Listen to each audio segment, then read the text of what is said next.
2 araw matapos mag-collapse ang ginagawang building sa Pampanga, sinabi ng mga otoridad na wala ng indikasyon na meron pang mga buhay sa ilalim ng guho. Ang desisyon, itigil na ang maingat na search and rescue operation pero hirap ang mga kamag-anak ng mga nawawala pa na tanggapin ang desisyong ito. At mula roon nakatutok live si Maris Bumadi. Maris.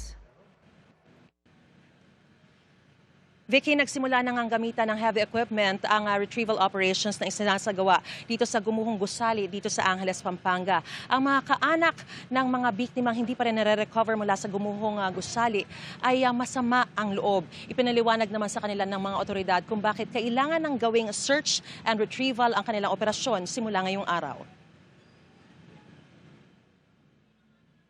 Isang crane na ang ginagamit para iakyat ang 2 tauhan ng Special Rescue Force sa ibabaw ng Gumuhong Gusali sa Angeles, Pampanga.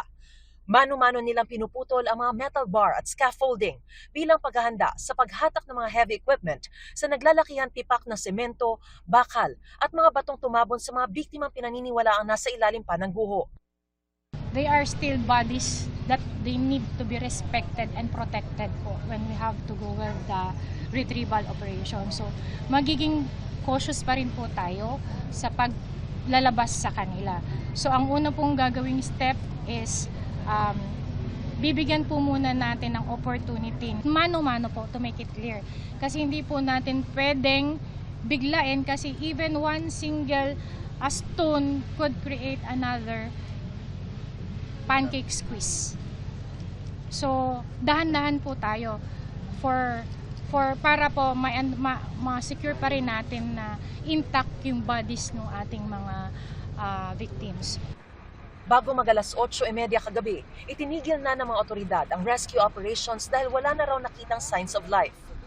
Kaya ang mga kaanak ng mga biktimang hindi pa nare-recover, naghihimutok. Ramdam ko pong buhay pa yung mga tao dyan, may mga survivor pa po dyan. Kami yung pamilya, kilala namin yung pamilya namin na nandyan na matatag sila dyan. Huwag po silang magbibitaw ng salita na wala ng mga buhay yung tao dyan. Yung mga pandetect nila, mga scanner nila, 100% po bang legit yan? Ang kapatid at hipag ni Loren ng mga vendor sa gilid ng Gumuhong Gusali hindi pa rin natatagpuan. Nag-aalala siya para sa 7 anak ng mag-asawa. Nanluho po ako kasi po malaki po yung pag-asa namin eh. Ramdam po namin kasi po meron pong isang video na nagsend. Nakita po namin yung pong ilalim, may maluwang pa eh. Napakasakit po talaga ma'am, napakasakit.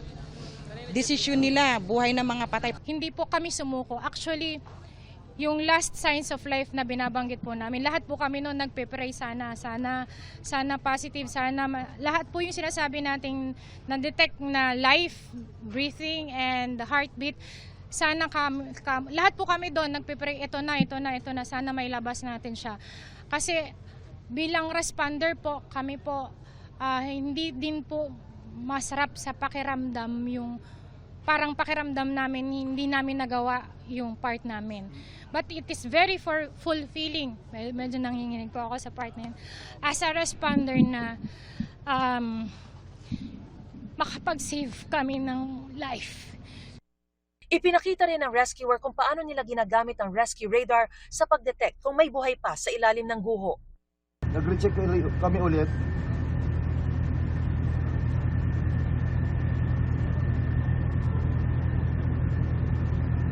Totally wala nang nagawa. Pagkatapos po nito, so nag-decide na ako na no life detected. Kinausap ko na po ang K9 na i-confirm nyo na po mabuti. Paliwanag ng mga otoridad, hindi desisyon ng ilang tao lang ang pag-transition sa retrieval operations, kundi consensus ng mga eksperto. Mula alas 3 kahapon hanggang alas 8, wala na raw signs of life. At bukod sa rescue radar o yung life locator, ay katuwang din nilang K9 units na hindi na rin rumiresponde sa dating kinakitaan ng signs of life. Si Evelyn, labis ang paghihinagpis sa pagkasawi ng kanyang amang si Porperio sa guho.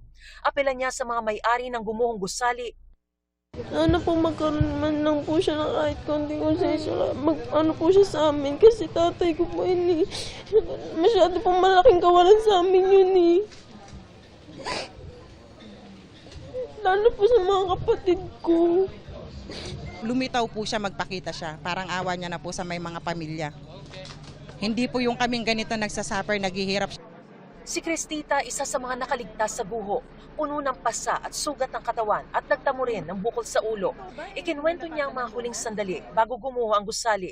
Nagulat na lang daw siya nang may biglang bumagsak na bakal. Wala mang 1 minute, parang yumayanig siya. Parang ang lakas, akala nga namin lindol eh. Pag tingala nga namin, nakita nga namin na pababa na yung ano.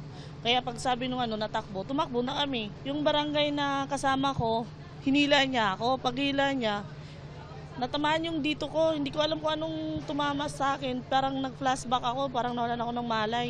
Hinila rin niya ako para lang makalabas ako na hindi ako mabagsakan. 16 pa rin ang nawawala.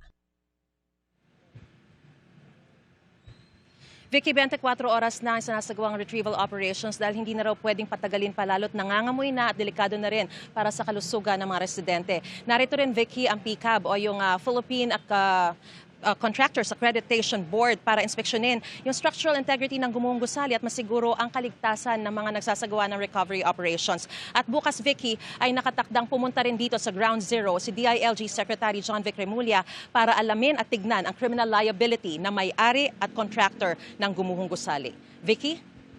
Maraming salamat sa iyo, Mariz Umali.